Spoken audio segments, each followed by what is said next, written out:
Hi friends, అందరికీ శుభోదయం అండి.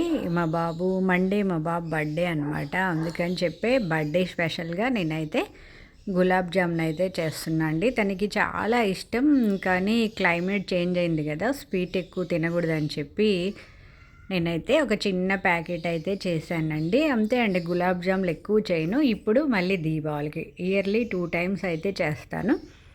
ఫస్ట్ అయితే పాలు వేసి పిండిని మరీ లూజ్గా కాకుండా గట్టిగా కాకుండా మీడియం సైజులో అయితే పిండిని కలిపి పక్కన పెట్టుకోవాలండి. నానితే బాల్స్ అనేవి ఎక్కడ క్రాకులు లేకుండా రౌండ్గా మంచిగా వస్తాయి.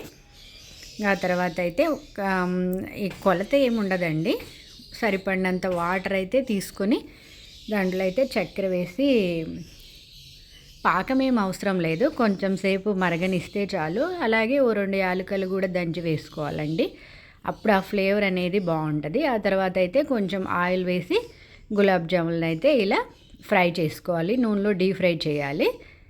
అంతే అండి. కొంచెం చల్లారాక ఈ చక్కెర సిరప్లో ఇవి వేసేస్తామంటే గులాబ్ జామ్ అనేది రెడీ అవుతుంది.